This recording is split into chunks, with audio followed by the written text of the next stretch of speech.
والجبال أوتادا وخلقناكم أزواجا আমি তোমাদের জন্য এই জমিনের মধ্যে সারা পৃথিবীতে অসংখ্য পাহাড় সৃষ্টি করেছি। এই পাহাড়গুলোকে জমিনের জন্য আমি পেরেক স্বরূপ বানিয়েছি। সুবহানাল্লাহ। তাবারাকাল্লাযী বিয়াদিহিল মুলকু ওয়া হুয়া আলা কুল্লি শাইইন কাদির। الذي خلق الموت والحياة ليبلوكم أيكم أحسن عملا। আল্লাহ রাব্বুল আলামিন সূরা মুলকের শুরুতেই আমাদেরকে জানিয়ে দিয়েছেন কেন তিনি হায়াত সৃষ্টি করলেন, কেন তিনি মউত সৃষ্টি করলেন। আল্লাহ তাআলা বলেন, আল্লাযী খালাকাল মাউতা ওয়াল হায়াতা, সেই রব যিনি সৃষ্টি করেছেন হায়াত এবং মউত, জীবন এবং মরণ। লিয়াবলুয়াকুম আইয়ুকুম আহসানু আমালা, আল্লাহ আমাদেরকে পরীক্ষা করতে চান, দেখতে চান, যাচাই করতে চান কে ভালো আমল করে, কে ভালো কাজ করে। আমরা যে কাজ করি, আমরা যে আমল করি, সবই ভালো করি না মন্দ করি? সবই মন্দ করি না কিছু ভালো করি? ভালো এবং মন্দের সংমিশ্রণে আমাদের কাজ। আল্লাহ তাআলা দেখতে চান কে কত বেশি সুন্দর আমল করে, কারা কত বেশি ভালো আমল করে। আল্লাহ আমাদের প্রতি কত দয়া করেছেন, ইহসান করেছেন। যে নবীর উম্মত আমাদেরকে বানিয়েছেন, এই নবীর উম্মত হওয়ার পরেও যদি আমি ভালো কাজ করে আল্লাহর জান্নাত অর্জন করতে না পারি, আমার মতো হতভাগা আর কেউ নাই।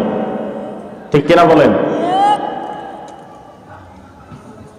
জীবনের প্রত্যেকটা অংশ, জীবনের প্রত্যেকটা পার্ট বিশ্বনবী সাল্লাল্লাহু আলাইহি ওয়াসাল্লাম খুলে খুলে উম্মতদেরকে বুঝিয়েছেন, বলেছেন কোন জিনিসটা কিভাবে ব্যবহার করলে আল্লাহর সন্তুষ্টি হাসিল হবে, জান্নাত হাসিল হবে।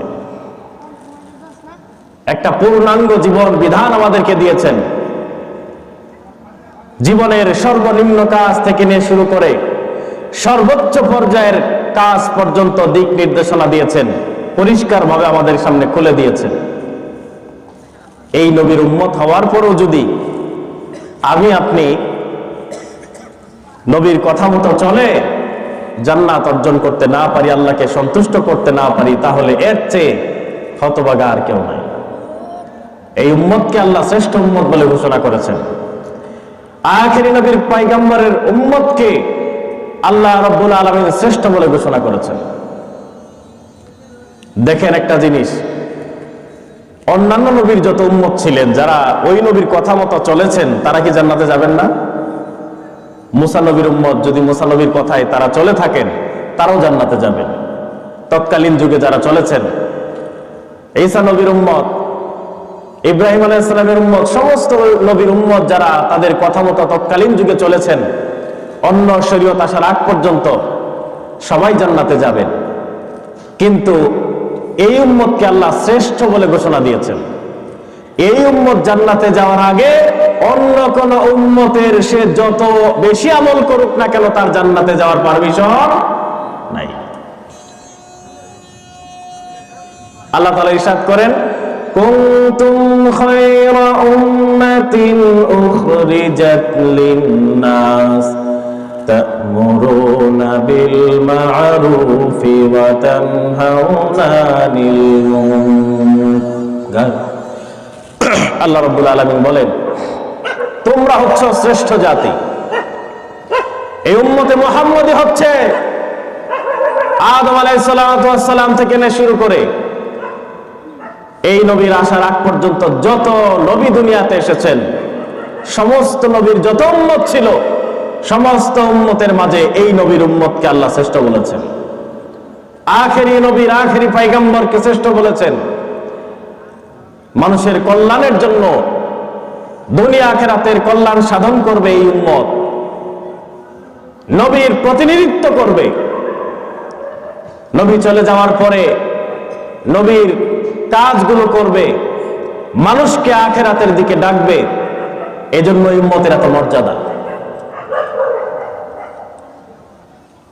সেই নবী আমাদের প্রতি, আমরা সেই নবীর উম্মত। এই নবীর জন্য যার অন্তরে সবচেয়ে ভালোবাসা যার বেশি না হবে, সে প্রকৃত মুসলমান।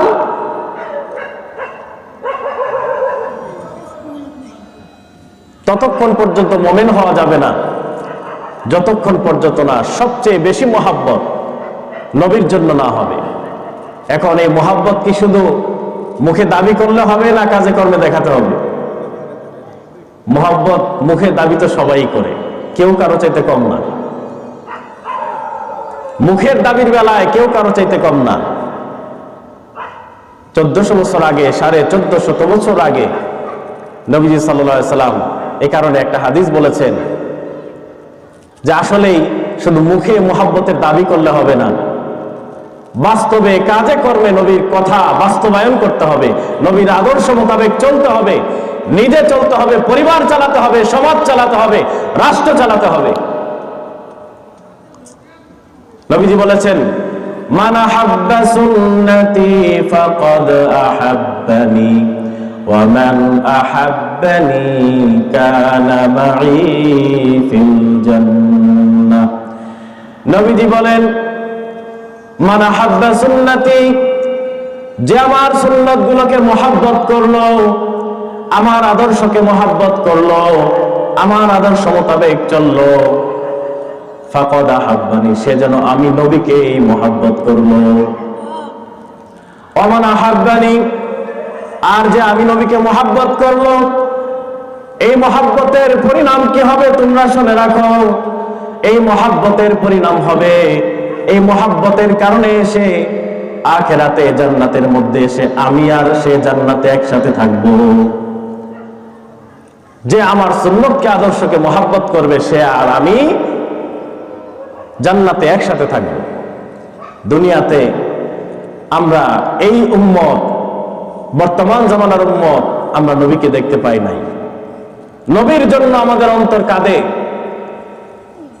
একবার যদি নবীজিকে দেখতে পাইতাম, স্বপ্ন যুগে নবীজিকে দেখার জন্য আমাদের মনে ব্যাকুলতা আছে না নাই? যে ব্যক্তি নবীজিকে স্বপ্ন যুগেও দেখলো, তার জন্য জাহান্নামের আগুন হারাম। নবীজিকে স্বপ্ন যুগেও যদি দেখতো, এই জন্য নবীজিকে স্বপ্নে দেখার জন্য, নবীজির সুপারিশ পাওয়ার জন্য নবীর সাথে কানেকশনটা, সম্পর্কটা শক্ত করতে হবে, মজবুত করতে হবে, মজবুত করতে হবে। নবীর প্রতি বেশি বেশি দরুদ। নবীজি সাল্লাল্লাহু আলাইহি ওয়াসাল্লাম ইরশাদ করেছেন, মান সাল্লা আলাইয়া ওয়াহিদাতান সাল্লাল্লাহু আলাইহি আশারা, যে ব্যক্তি আমি নবীর উপরে একবার দরুদ পড়বে, একবার আমার প্রতি দরুদ পড়বে, আল্লাহ তাআলা তার প্রতি 10টা রহমত নাজিল করবেন। তো আমি দরুদ পড়ে কি নবীজির উপকার করি না আমার উপকার করি? আমি যদি দরুদ না পড়ি, সারা দুনিয়ার সব মানুষ যদি নবীর জন্য দোয়া না করে, নবীর কিছু আসবে যাবে? আল্লাহ তাআলা মাকামে মাহমুদ, বেহেশতের যে সর্বোচ্চ স্থান, যেটা নবীর জন্য, এটা বরাদ্দ আগেই করে রেখেছে। সুবহানাল্লাহি ওয়া বিহামদিহি। সারা দুনিয়ার মানুষ যদি নবীকে না মানে, নবীর আদর্শে না চলে, ওই মাকামে মাহমুদ নবীজির কি হবে না? হাতছাড়া, সেটা নবীজির থাকবে। আমি দরুদ পড়লে, আমি যদি নবীর জন্য দরুদ পড়ি, নবীর আদর্শে চলি, আমি নিজের উপকার করলাম, নবীর উপকার করলাম না। আমি সেই নবীর প্রতি বেশি বেশি দরুদ, ভালোবাসা, মনে মনে, মনের মধ্যে নবীজির মহাব্বত, ইশক, প্রেম সবচেয়ে বেশি রাখা, নবীর সিরাত পড়া, জীবনী পড়া, নবীর সাহাবীদের সঙ্গে নবীর কেমন ব্যবহার ছিল, এই বিষয়গুলো চর্চা করা। যত বেশি এগুলো আমরা চর্চা করব, তত বেশি নবীজির ভালোবাসা, মহব্বত আমাদের অন্তরে পয়দা হবে। দুনিয়ার কত কবি সাহিত্যিক এই 1400 বছর যাবৎ ধরে নবীজির গুণকীর্তন প্রশংসা করে হাজার হাজার পৃষ্ঠা কবিতা, পদ্য, পদ্য সাহিত্য কত কিছু রচনা করেছে। এরপরও নবীজির কথা, নবীজির প্রশংসা শেষ হয়েছে? যতই নতুন কথা বের হয় নবীজির শানে ততই বেশি মজাদার হয়।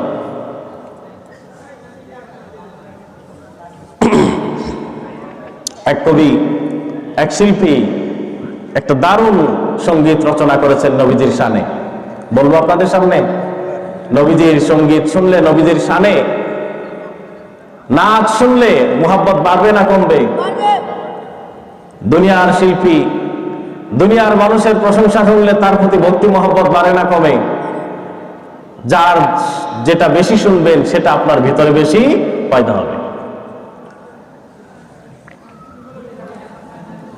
সবাই অন্তরে ধ্যান করে কথাগুলোকে নিজের অন্তর থেকে নিজের মনে করে কথাগুলোকে ধ্যানের সাথে শুনব। তুমি মুহাম্মদ রাসূল গো, তুমি মুহাম্মদ রাসূল, তুমি মুহাম্মদ রাসূল গো, তুমি মুহাম্মদ রাসূল। তোমার প্রেমে আমার মন হয়েছে ব্যাকুল, তোমার প্রেমে আমার মন হয়েছে ব্যাকুল। তুমি মুহাম্মদ রাসূল, বলেন তুমি মুহাম্মদ রাসূল গো, তুমি মুহাম্মদ রাসূল, তুমি মুহাম্মদ রাসূল গো, তুমি মুহাম্মদ রাসূল। শান্তি সুখের পরশ নিয়ে করলে আগমন, সেই খুশিতে উঠল মেতে সুখে ভুবন। শান্তি সুখের পরশ নিয়ে করলে আগমন, সেই খুশিতে উঠল মেতে সুখে ভুবন। তোমার নামে দুরূদ পড়ে, তোমার নামে দুরূদ পড়ে বিশ্ব মানব কুল। তুমি মুহাম্মদ রাসূল গো, তুমি মুহাম্মদ রাসূল, তুমি মুহাম্মদ রাসূল গো, তুমি মুহাম্মদ রাসূল। আলোর পথের দিশা তুমি, ভাঙলে হাজার ভুল। তুমি আমার প্রিয় নবী মুহাম্মদ রাসূল। ঠিক কিনা বলেন?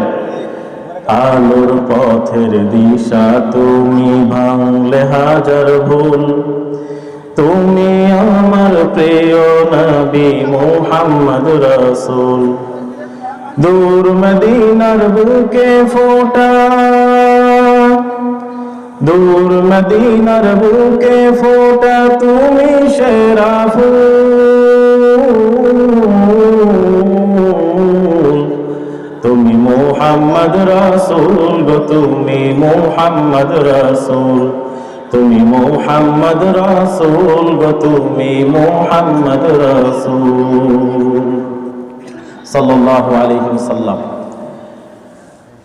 আমরা অত্যন্ত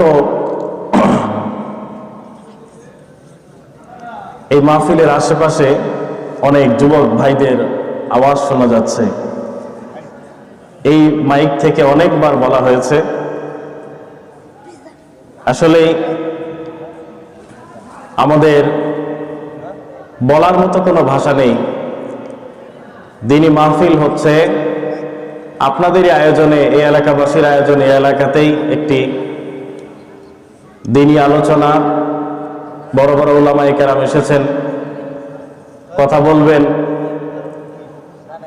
আমাদের এলাকার যারা, এই এলাকার যারা মুরব্বীরা রয়েছেন, সচেতন মানুষ যারা রয়েছেন, ওনারাও বিষয়গুলো খেয়াল করছেন না। আশেপাশেই কথা হচ্ছে, কথা যদি বলার প্রয়োজন হয় একটু দূরে যান। আর যদি মনে চায়, আমি জোরাজুরি করব না, যদি মনে চায় ভালো লাগে এই কোরআনের মাহফিলে দুটি কথা শোনার যদি ইচ্ছা থাকে, প্রয়োজন মনে করেন, এসে বসতে পারেন। মাহফিলের আশেপাশে কথা না বললে ভালো হয়। আমি আলোচনা করার ইচ্ছা করেছি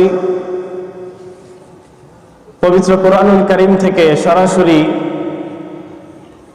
তাফসীর ভিত্তিক অল্প কিছু কথা আপনাদের সামনে আরজ করার জন্য চেষ্টা করব। আল্লাহ রাব্বুল আলামিন আমাদের এই পৃথিবীটা সৃষ্টি করেছেন, এই নবমণ্ডল ভূমণ্ডল সৃষ্টি করেছেন নির্দিষ্ট একটা সময়ের জন্য। এই জমিন আসমান সবকিছুর একটা নির্দিষ্ট টাইম দিয়ে আল্লাহ সৃষ্টি করেছেন। ওই নির্দিষ্ট সময়ের পরে এই সব কিছু আবার আল্লাহর হুকুমে সব কিছু আবার ধ্বংস হয়ে যাবে। সেই ধ্বংসযজ্ঞের নাম হচ্ছে কিয়ামত। এই কিয়ামত সম্পর্কে আল্লাহ তাআলা কোন একটি সূরার নামই কিয়ামা, অন্য শব্দে কিয়ামত বুঝিয়ে অসংখ্য সূরার ভিতরে অসংখ্য আয়াতে বারবার আল্লাহ রাব্বুল আলামিন এই কিয়ামতের কথা আমাদেরকে স্মরণ করিয়ে দিয়েছেন। এই কিয়ামত যে হবে এতে কোনো সন্দেহ। সূরা ওয়াকিয়াতে আল্লাহ বলেছেন, ইযা ওয়াকাআতিল ওয়াকিআ লাইসা লিওয়াকাতিহা কাযিবা। যখন সেই ঘটনা ঘটবে অর্থাৎ কিয়ামত, লাইসা লিওয়াকাতিহা কাযিবা, সেই ঘটনা তখন অবিশ্বাস করার, মিথ্যা বলার তখন আর কেউ থাকবে না। এই সুন্দর পৃথিবীটা আল্লাহ তাআলা একদিন ধ্বংস করে দিবেন। এই সম্পর্কে কাফেররাও একটা সময়, নবীজির যুগের কাফেররা এ নিয়ে আলোচনা করত। আল্লাহ তাআলা সেই কথাগুলো সরাসরি কোরআনুল কারীমে উল্লেখ করেছেন। কি বলতো তারা? আম্মা ইয়াতাসাআলুন আনিন নাবাইল আযীম আল্লাযী হুম ফীহি মুখতালিফুন। আল্লাহ রাব্বুল আলামিন বলেন, কাফেররা কোন বিষয়ে তোমাদের মধ্যে আলোচনা করে, দ্বিমত পোষণ করে? কি জিজ্ঞেস করে নবী তোমাকে?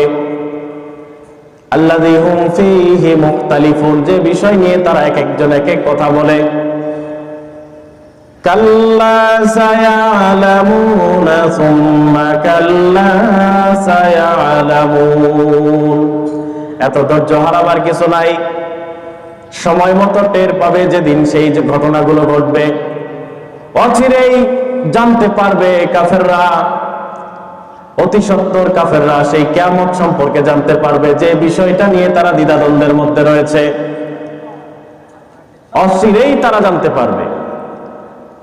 আমাদের দেখেন বাস্তব কিয়ামত যেটা, পৃথিবীর যে কিয়ামত, এই কিয়ামত আসলেই দূরে আছে। কারণ কিয়ামতের যে সমস্ত বড় বড় আলামতগুলো, সব আলামত প্রকাশ হওয়ার আগে কিয়ামত হবে না।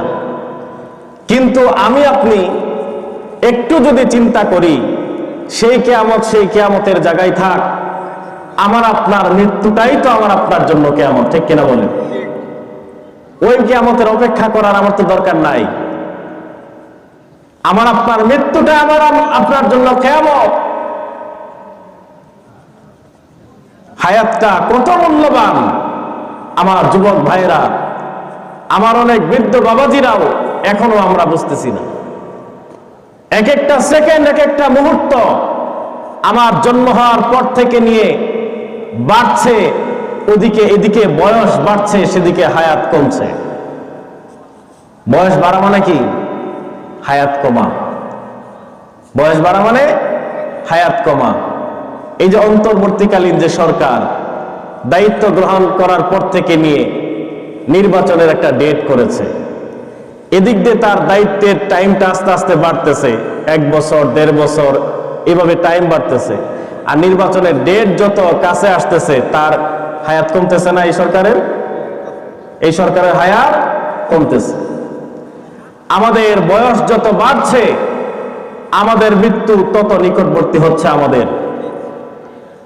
কারণ নির্ধারিত একটা সময় আমার নির্ধারিত আগে থেকেই আছে। দিন একদিন দুদিন করে, এক পা দুপা করে, একটা রাত পার হচ্ছে, দিন পার হচ্ছে। আমি সেই কিয়ামতের, আমার সেই ব্যক্তিগত যে কিয়ামত, মৃত্যুর দিকে আমি নিকটবর্তী হচ্ছে। আমার নজর দুনিয়ার দিকে, আমার পা কিন্তু কবরের দিকে চলছে। আমার চোখ আছে দুনিয়ার অট্টালিকার দিকে, গাড়ি বাড়ির দিকে, দুনিয়ার ক্ষেত ফসলের দিকে আমার চোখ। আমার পা কিন্তু থেমে নেই, এক পা দুপা করে আমি কবরের দিকে এগিয়ে চলছি। এজন্য আমার কবরের প্রস্তুতি, আমার কবরের প্রস্তুতি নিতে হবে। কবর এমন এক জায়গা, যে জায়গায় দুনিয়ার কোনো পরিচয় সেখানে চলে না। কবরের মধ্যে ঈমান আর আমল না থাকলে নবীর বাবা হলেও চিনে না, নবীর সন্তান হলেও চিনে না, ঠিক কিনা বলেন? দুনিয়াতে কত নবীর বাবা ঈমান ছিল না, কাফের হয়ে মৃত্যুবরণ করেছে। কত নবীর সন্তান, নূহ আলাইহিস সালাতু ওয়াস সালাম এত বড় একজন পয়গম্বর, তার একজন সন্তান কেনান নাম ছিল, সন্তান ঈমান আনে নাই। কবি বলেছেন, চৌকে নারা তবিয়ত বে হুনার বুক, পয়গম্বর জাদেগি কদর শোনায়া ফুজুর। কেনান যেহেতু ঈমান আনে নাই, নেক আমল করে নাই, নবীর কথা মোতাবেক চলে নাই, নবীর সন্তান হওয়ার পরেও তার নবীর সন্তান হওয়াটা তার কোনো উপকারে আসে নাই। নবীর সন্তান হয়েও কোনো উপকারে আসে নাই। এজন্য কবর আমাদের সকলের সামনে। এই সাইডে কিসের কথা হচ্ছে এত? বুঝতেছি না, আওয়াজ তো কম করলেই হয়, এত কাছে আমার। আল্লাহ রাব্বুল আলামিন বলেন, আলাম নাজআলিল আরদা মিহাদাও ওয়াল জিবালা আওতাদা। আমরা যদি আল্লাহর সৃষ্টি নিয়ে যদি গবেষণা করতাম, আমরা যদি বুঝতাম, যদি চিন্তা করতাম আল্লাহ আমাদেরকে কি দান করেছেন, সিজদায় আমাদের মাথাটা আল্লাহর কাছে অবনত হয়ে যেত।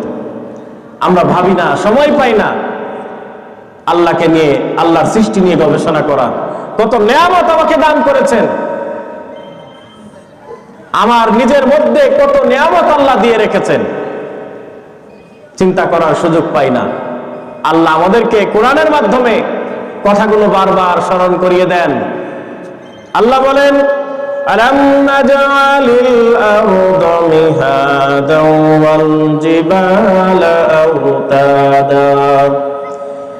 ও আমার বান্দারা, আমি কি তোমাদের জন্য এই জমিনটাকে তোমাদের জন্য সজ্জা বানাই নাই, বিছানা স্বরূপ বানাই নাই?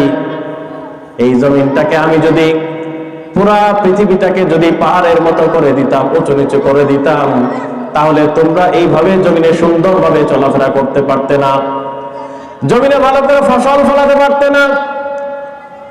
আমরা জমিনে ধান রোপণ করার জন্য জমিনটাকে মই দিয়ে সোজা করে, পানি দিয়ে লেবেল করে, তারপরে সেখানে ধান ফলাই।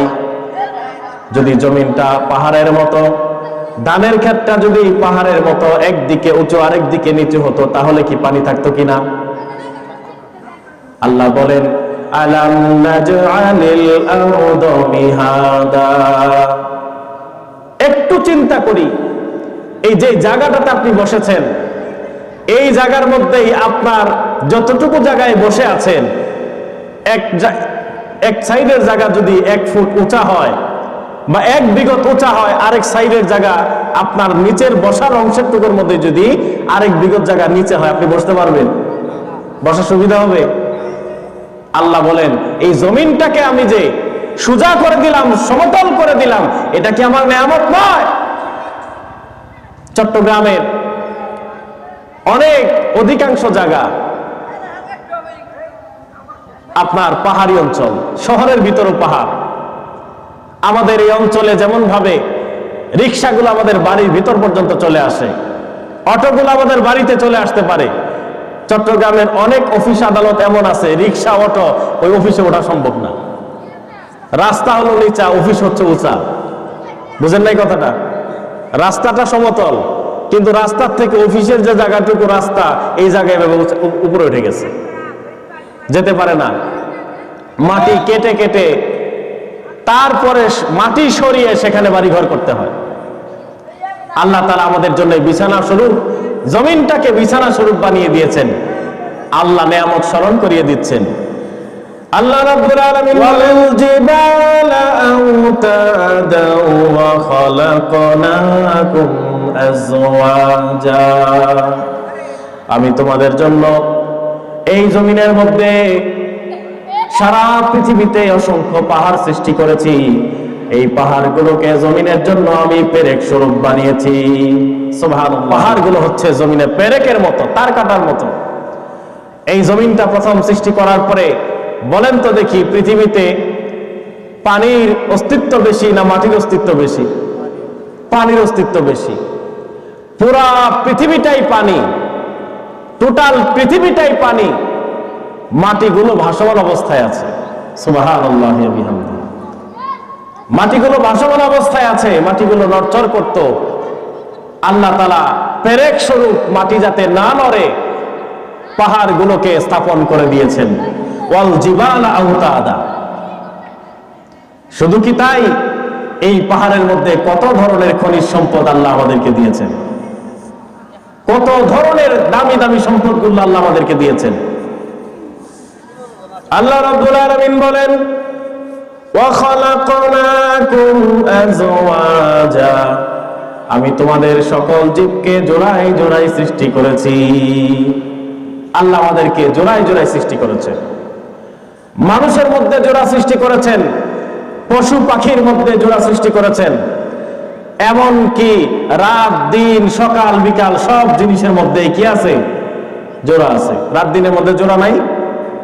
রাতের সঙ্গে দিন, দিনের সঙ্গে রাত, সকাল বিকাল সকাল সন্ধ্যা, এভাবে প্রত্যেকটা জিনিসকে আল্লাহ জোড়ায় জোড়ায় সৃষ্টি করেছেন।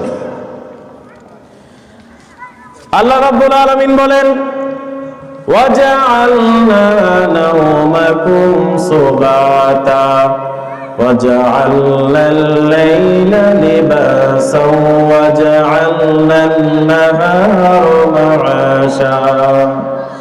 ও আমার বান্দা, ওয়াজআলনা নাওমাকুম সুবাতা, আমি তোমাদের যে ঘুমটা দিয়েছি, এই ঘুমটা আমি কেন দিলাম? এই ঘুমটা আমি দিয়েছি তোমরা সারাদিন পরিশ্রম করবে, অফিস আদালতে খেতে খামারে কাজ করবে, তোমাদের দেহটা ক্লান্ত শ্রান্ত হয়ে পড়বে। এই ক্লান্তি দূর করার জন্য কোনো ওষুধ খেতে হবে না, কোনো অন্য জিনিসের প্রয়োজন নাই। আমি একটা আরামদায়ক তোমাদের ঘুমের ব্যবস্থা করে দিলাম। সারা দিনের পরিশ্রম শেষে সর্বশেষ আমাদের জন্য শরীরটা একটা কি চায়? আরামের একটা ঘুম চায়। একটা সুন্দর আরামের ঘুম যদি আল্লাহ তাআলা দান করেন, এই ঘুম থেকে ওঠার পরে গতকাল যে পরিশ্রম করেছিলেন, যেই ঘাম ঝরিয়েছিলেন, যে মেহনত করেছিলেন, সেই পরিশ্রমের ক্লান্তি আর থাকে না। সেই ক্লান্তিগুলো আল্লাহ তাআলা দূর করে দেন। আল্লাহ তাআলা বলেন ওয়াজআলনাল লাইলা লিবাসাও ওয়াজআলনান নাহারা মাআশা। ও আমার বান্দারা, আমি তোমাদের জন্য এই দিন রাতগুলোকে এমনি এমনি বানাই নাই। এই দিন একটা রহস্যের সৃষ্টি করেছি, দিন একটা দরকারে সৃষ্টি করেছি, রাত একটা প্রয়োজনে সৃষ্টি করেছি। ওয়াজআলনাল লাইলা লিবাসা, এই রাতকে আমি তোমাদের জন্য বানিয়েছি আবরণ স্বরূপ। দিনের বেলা সবকিছু দেখা যায়, সবকিছু পরিষ্কার, সূর্যের পাওয়ার বেশি, সূর্যের আলো থাকে। দিনের বেলা ঘুমালেও সুন্দর মতো শান্তি মতো রাতের মতো ঘুম হয় না। এই পৃথিবীতে মানুষের জন্য দিনের যেমন দরকার আছে, রাত্রেরও ঠিক তেমনই দরকার আছে না নাই? পৃথিবীতে আল্লাহ এমনও কিছু অঞ্চল আমাদের বোঝার জন্য সৃষ্টি করেছেন যেখানে শুধু দিন আছে, রাত নাই। আবার কখনো এমন এলাকা আছে যেখানে শুধু রাত হয়, দিন হয় না। মেরু অঞ্চলগুলোতে 6 মাস দিন 6 মাস রাত, ওই অঞ্চলগুলোতে আমাদের মতো এত মানুষ থাকে না, মানুষ সেখানে থেকে সুবিধা করতে পায় না। এই রাত যদি আর সকাল না হয়, এক সপ্তাহ যদি এভাবে রাত থাকে, বলেন আমরা চলতে পারবো? আমাদের চলা ভালো সুবিধা হবে? সুবিধা হবে না। আল্লাহ তাআলা রাতটাকে দিয়েছেন আমাদের জন্য আবরণ স্বরূপ, আবার রাত সৃষ্টি করে একেবারে ঘুটঘুটে অন্ধকার করে পুরা 30টা দিন দেন নাই। কারণ আমার বান্দা, এখন না লাইট তৈরি হয়েছে, এখন না টর্চ লাইট আছে, মোবাইলে টর্চ আছে। একটা সময় কি লাইট ছিল? ছিল না। মানুষ চাঁদের আলোতে, আমি ছোটবেলা দেখেছি, আপনারা তো দেখছেনই, চাঁদের যেদিন আলো হতো, যেই কয়েকটা দিন চাঁদের ভালো আলো থাকতো, মানুষ ওই রাত্রিবেলাতে মানুষ বেড়াইতে যাইত, ঠিক কিনা? টর্চ লাইটে তো মানুষের কাছে ছিল না এত। মানুষ গল্প করতে করতে এই চাঁদনি রাতে চাঁদের আলোতে মানুষ রাস্তা দেখে একজন আরেকজনের বাড়িতে বেড়াইতে যাইত। আল্লাহ তাআলা দেখেন, সূর্যের যেমন পাওয়ার, সূর্যের যেমন আলো, আল্লাহ চাইলে এই চাঁদটাকে কি এরকম পাওয়ারফুল করতে পারতেন না? কিন্তু চাঁদটাকে বানিয়েছেন বর্তমান যুগের আমাদের ঘরের ড্রিম লাইটের মতো। আমাদের ঘরে যখন আমরা ঘুমিয়ে যাই, এই ফুল পাওয়ারের বাতিটা বন্ধ করে দিয়ে জিরো পাওয়ারের একটা ডিম লাইট আমরা জ্বালিয়ে দিই, যাতে অন্ধকারের মধ্যে আবার বাচ্চা এদিক সেদিক নড়াচড়া যাতে দেখা যায়, হালকা হালকা যাতে দেখা যায়, ঘুমেরও যাতে ডিস্টার্ব না হয়, আবার সুন্দর মতো যাতে সবকিছু দেখাও যায়। আল্লাহ তাআলা এই চাঁদটাকে আমাদের জন্য ডিম লাইটের মতো একটা ব্যবস্থা করেছেন। সুবহানাল্লাহি ওয়া বিহামদিহি। আল্লাহ তাআলা বলেন, ওয়াজআলনান নাহারা মাআশা, এই দিনটাকে আমি তোমাদের জন্য বানিয়েছি, তোমাদের জীবিকা নির্বাহের জন্য। দিনটা আমাদের জন্য আল্লাহ তাআলা দিয়েছেন কাজের জন্য। আচ্ছা বলেন, আল্লাহ নিজেই বললেন জীবিকা নির্বাহের জন্য আমি তোমাদের দিন বানিয়েছি, তাহলে জীবিকা নির্বাহ করা, দুনিয়াবি কাজ করা, এটা কি আখিরাতের অংশ না? বুঝাইতে পারি না এই কথাটা? এটা কি আখিরাতের অংশ না? আপনি ক্ষেত কাজ করবেন, মাঠে যাবেন, আপনি দোকানদারি করবেন, চাকরি করবেন, এটা কি আখিরাতের কাজ না? আখিরাতের কাজ। তবে একটু কথা আছে, সুন্নাত তরিকা থাকতে হবে, কাজটা বৈধ হতে হবে, হালাল হতে হবে, তাহলে সেটা আখিরাতের কাজ। আল্লাহ তাআলা বলেছেন এক অন্য আয়াতে, فَإِذَا قُضِيَتِ الصَّلَاةُ فَانتَشِرُوا فِي الْأَرْضِ وَابْتَغُوا مِن فَضْلِ اللَّهِ। যখন নামাজ শেষ করো, ফজরের নামাজ, জুমার নামাজ, নামাজ শেষ করে তোমার এখন আর কাজ নাই, এখন তোমার কাজ হলো জীবিকা নির্বাহ করা। দুনিয়াবি যে হালাল কাজগুলো আল্লাহ তাআলা আমাদেরকে দিয়েছেন, জীবিকার জন্য চেষ্টা তদবির করা, এটাও ইবাদত। যদি হালাল কাজ হয়, যদি নামাজ বন্দেগীর সাথে হয়, যদি হালাল তরিকায় হয়, এই দুনিয়াবি কাজগুলো আমাদের জন্য ইবাদতে পরিণত হবে। আল্লাহ তাআলা বলেন, وَبَنَيْنَا فَوْقَكُمْ سَبْعًا شِدَادًا। আল্লাহ তাআলা বলেন, আমি তোমাদের জন্য বানিয়েছি তোমাদের মাথার উপরে 7 তবক আসমান। কয় আসমান? 7 আসমান। বিজ্ঞানের এত উন্নতির যুগেও, এত তথ্য প্রযুক্তির যুগেও এখন পর্যন্ত প্রথম আসমানের হদিস এখন পর্যন্ত পাওয়া যায় নাই। হদিস না পাওয়া গেলেই কি নাই এই কথা বলা যাবে? না পাওয়া গেলে কি নাই কথা বলা যাবে? ওই পর্যন্ত গিয়ে যদি রাস্তা শেষ হতো, তাহলে বলা যাইতো যে সামনে তো গেলাম, আর তো নাই। ধরেন এই রাস্তাটার শেষে একটা তাল গাছ অথবা কলা গাছ আছে, কাউকে পাঠালেন যে এই রাস্তার শেষে কি আছে দেখে আসো। সে রাস্তা শেষ না করেই যদি মধ্য রাস্তায় গিয়ে ঘুরে এসে বলে সামনে আর কিছু নাই, এটা কি সঠিক হবে? এই রাস্তাটা শেষ করতে হবে, শেষ করলে সেখানে দেখা যাবে কি আছে না নাই। কিন্তু আমরা আল্লাহর কথায় বিশ্বাস করি, রসুলের কথায় বিশ্বাস করি। মেরাজ রজনীতে রাসূল সাল্লাল্লাহু আলাইহি ওয়াসাল্লাম নিজে প্রথম আসমান, দ্বিতীয় আসমান, এভাবে সপ্তম আসমান পার করে আল্লাহ তাআলার দরবার পর্যন্ত হাজির হয়েছিলেন কি হয়েছিলেন না? হাজির হয়েছিলেন। এই 7 তবক আসমান আল্লাহ তাআলা বানিয়েছে। আল্লাহ বলেন ওয়াজআলনা সিরাজাও ওয়াহাজা, আমি সৃষ্টি করেছি তোমাদের জন্য একটি সূর্য। এই সূর্য কার সৃষ্টি? কোন বিজ্ঞানী সৃষ্টি করেছেন এই সূর্য? নাম বলতে পারবেন? দুনিয়ার একজন বিজ্ঞানীর নাম বলেন যে আজ থেকে এত হাজার বছর আগে মিস্টার অমুক সূর্যটা বানিয়েছিলেন। আজ পর্যন্ত কেউ দাবি করেছে? কোনো পাগলও দাবি করে না। বিজ্ঞান শুধু খুঁজে বের করতে পারে সৃষ্টি করতে। বিজ্ঞান চাঁদ আবিষ্কার করেছে, চাঁদের তত্ত্ব আবিষ্কার করেছে, কিন্তু চাঁদটা কি করে নাই? বানাই নাই। কেউ এটা দাবিও করে না। এই সুন্দর সূর্য, প্রয়োজনীয় এই সূর্য, সূর্যের একদিন যদি সূর্য না ওঠে, একদিন যদি কয়েকদিন আগে সূর্য একটু কম উঠছে, আমাদের জ্বালা যন্ত্রণার আর শেষ নাই। সূর্য না উঠলে, সূর্যের আলোর তাপ না পেলে ফসল ফলে না, ফল মিষ্ট হয় না, কালার হয় না, পাকে না। আমাদের শরীরের মধ্যে কিন্তু কি আসবে না? এনার্জি আসবে না। আচ্ছা, আপনারা একটা জিনিস খেয়াল করেছেন কখনো? আমরা যখন অসুস্থ হই, বিভিন্ন রোগ আমাদের হয়, দিনের বেলা যেমন তেমন সন্ধ্যা হতে না হতে এই রোগ বাড়া শুরু করে। খেয়াল করছেন কখনো? জ্বর কখন বাড়ে? সন্ধ্যার পর থেকে বাড়া শুরু করে। যে কোনো রোগ রাত্রে কেন বাড়ে? এই রোগে কি রাত দিন চিনে? কথা বলে না। রোগ কি রাত দিন চিনে? তাহলে রাত্রে বাড়ে, দিনে কম থাকে কেন? সকাল হইতেই শরীরটা ভালো হয়ে যায়। আসলে রোগ তো রাত দিন চিনে না, কিন্তু মহান রব্বুল আলামিন যে বলেছেন ওয়াজআলনা সিরাজা ওয়া খাজা, একটা সূর্য, পাওয়ারফুল পাওয়ার ব্যাংক আমি সৃষ্টি করেছি।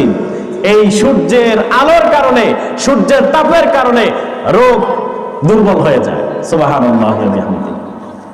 কাজেই আমরা আল্লাহর সৃষ্টিগুলো নিয়ে গবেষণা করব। নবীজি বলেছেন তাফাক্কারু ফি খালকিল্লাহি ওয়ালা তাফাক্কারু ফিল্লাহ। তোমরা আল্লাহর সৃষ্টি জগৎ নিয়ে গবেষণা করো, আল্লাহর অস্তিত্ব নিয়ে, আল্লাহর সত্তা নিয়ে গবেষণা করবা না। ফাইন্নাকুম লান তাকদিরু কদর, সেই শক্তি সামর্থ্য তোমাদেরকে দেওয়া হয় নাই।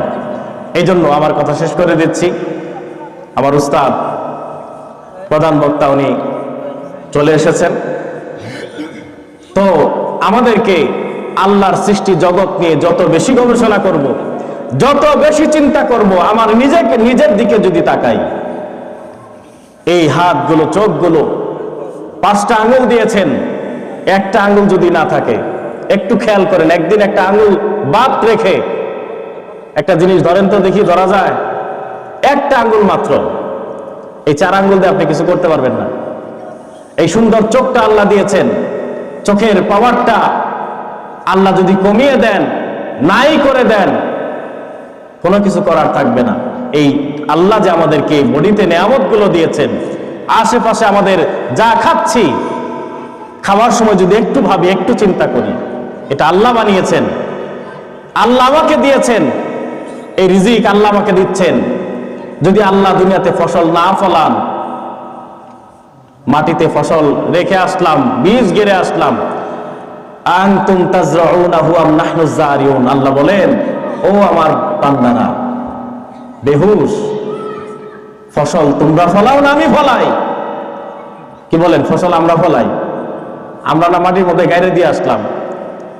বীজটা তো পচে নষ্ট হয়ে যাওয়ার কথা ছিল, সেখান থেকে আবার এতগুলো শীষ হয়ে আবার সুন্দর, সেখানে জিরো থেকে, নাই থেকে ধানের বীজ যখন হয়, একটা সময় বাতাস থাকে ভিতরে, কিছু থাকে ভিতরে, এরপরে আস্তে আস্তে একটা সেখানে পরিণত একটা চাউল আল্লাহ তাআলা সেখানে তৈরি করে দেন। এটা কে করেন? আনতুম তাজরাউনাহু আম নাহনু যারিউন। কে সৃষ্টি করেন? আল্লাহই সৃষ্টি করেন। যে কথাগুলো বললাম, আল্লাহ আমাদের সকলকে বোঝার